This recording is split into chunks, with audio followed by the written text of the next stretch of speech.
Coy, 4 rasa takut. 4 sebagai pengusaha pemula yang harus segera dibereskan. Kalau enggak jalan-jalan kalian bisnisnya.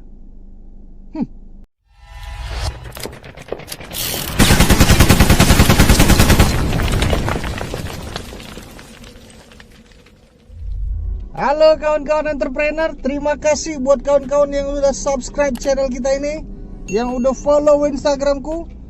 Kalau yang belum, subscribe lah cis, biar kawan kita. Video kali ini kita akan ngebahas ada 4 rasa ketakutan yang sering sekali dialami sama pebisnis pemula. Aku juga sering ngalami itu sih. Oke, ketakutan pertama yang harus segera dibereskan adalah takut diolok-olok, takut dibully kalau jualan. Yang ngebully siapa? Ya nggak penting juga sebenarnya yang ngebully itu siapa. Cuman itu mempengaruhi mindset dan pikiran kita.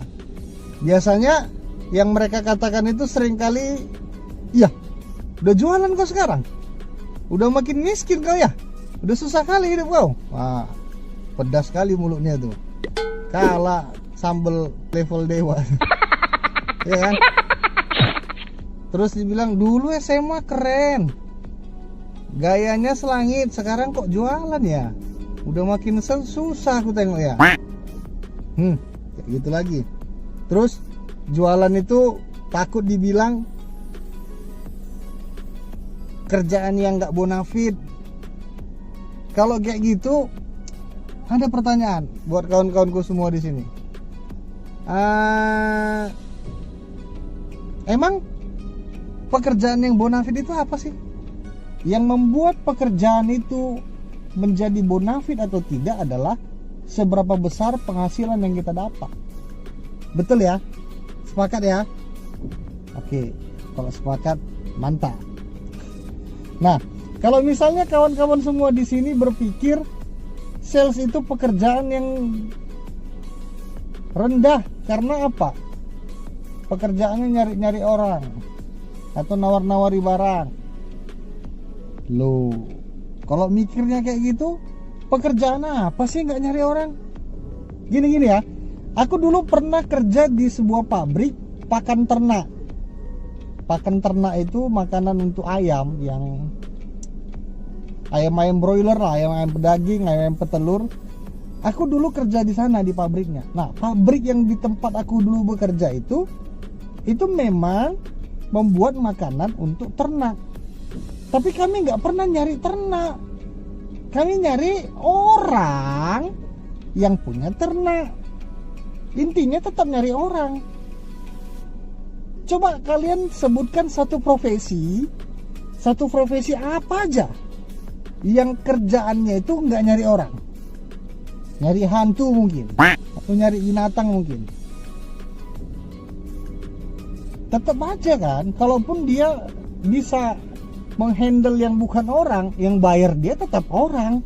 Nggak mungkin hantu yang bayar dia, nggak mungkin benda mati yang bayar dia, tetap orang. Berarti orang yang membayar orang.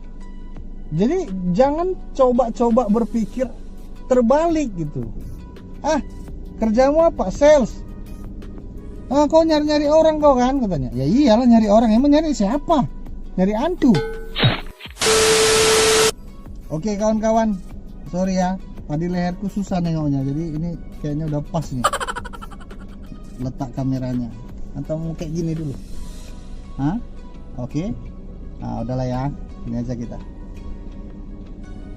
Ketakutan yang kedua yang sering dirasakan sama pengusaha pemula, yaitu takut ambil untung sama kawan. Nanti kalau aku ngasih harga segini kemahalan lagi katanya. Nanti dibilang pula aku ngasih harga ketinggian, sama kawan aja kok ngasih harganya segitu. Udahlah, malas laku. Kalau misalnya dia kawan, kalau benar dia tuh sahabat, ya dia harusnya ya jangan minta harga family, jangan minta harga saudara. Dia bilang kan kawan-kawan kurang ajar juga itu. Emang kalau dia pergi beli misalnya beli sesuatu ke toko orang lain, emang bisa? Bang, harga saudara ya? Ya kan nggak mungkin dia ngomong kayak gitu juga. Lalu kenapa sama kawannya sendiri kok tega gitu? Ya, kalau misalnya kawan-kawan punya temen yang modelnya kayak gitu, ya udah, caranya cuma satu, yang gak usah tawari ke dia, ya kan? Ribet banget nawari ke dia, nggak mau ya wes, ya sudah. Ketakutan yang ketiga, takut diketawain sama kawan. Ya ini mirip-mirip sama ketakutan yang pertama tadi. Nah, kalau misalnya diketawain ini, misal kalau kita jualan terus mereka senyum-senyum gitu kan, takut, ih kok senyum-senyum pula dia, nanti dicerita-ceritain aku di belakangnya. Ya, ketakutan-ketakutan kayak gitu kita hindari lah. Karena apa? Misal gini ya, kita ini nggak akan mungkin bisa ngelarang burung terbang di atas kepala kita, tapi satu yang pasti, kita bisa larang mereka membuat sangkar di atas kepala kita. Keren kan? Keren lah. Silaban. Sombong amat. Oke, satu tips baik buat kawan-kawanku semua di sini supaya mengatasi masalah seperti itu. Kadang-kadang kita juga sebagai manusia ini, tanpa kita sadari, kita pun sering nyeritain orang. Kita pun sering ngetawain apa yang dilakukan orang lain.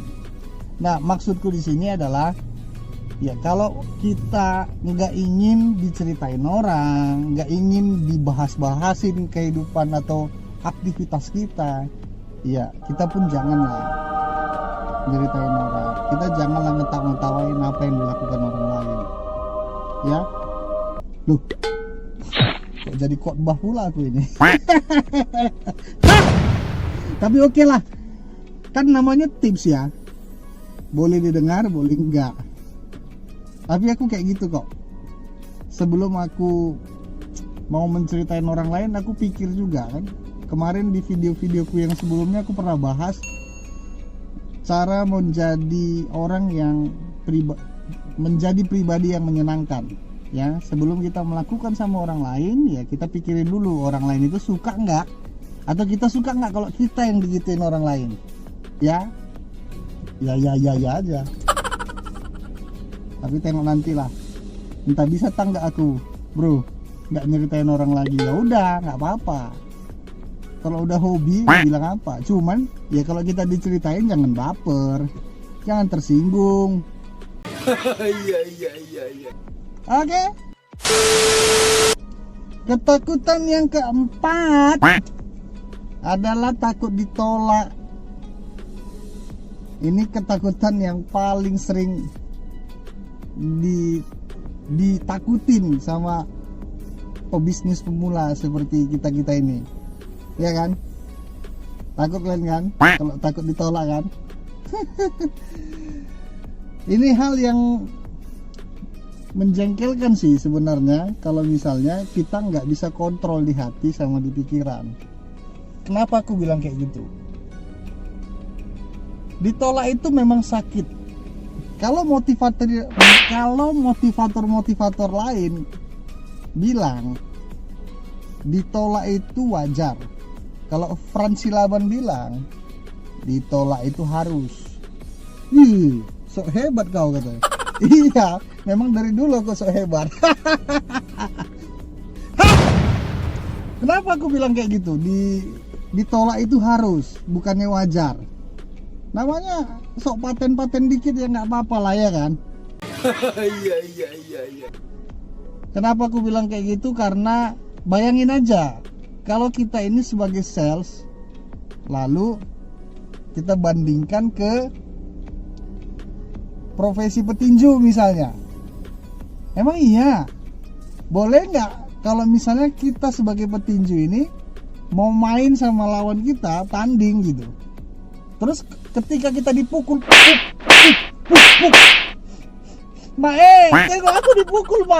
tengok aku dipukul, ada yang kayak gitu? Nggak ada kan? Petinju sadar dipukul adalah bagian dari permainan. Petinju sadar dipukul berkali-kali itu adalah keharusan sebagai rangkaian dari permainan.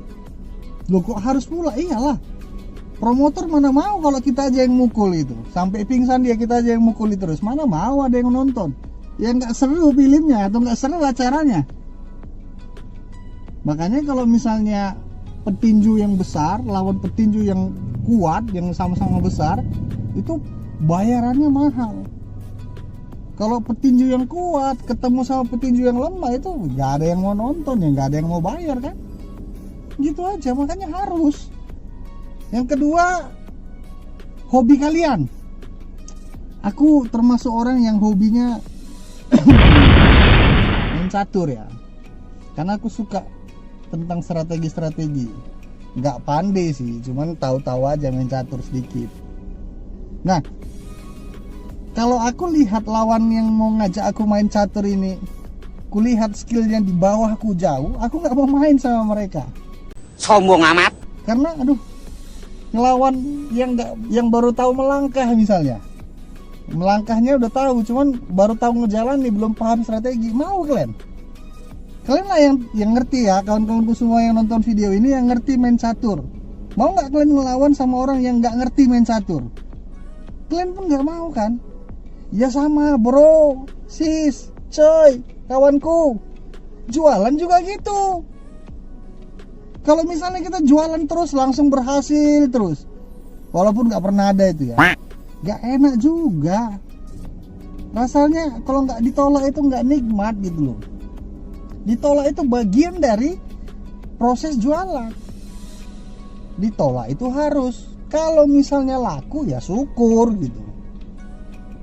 Makanya kalau kita itu pakai quote-nya Om Bob Sadino, aku suka kali sama Om Bob Sadino ini.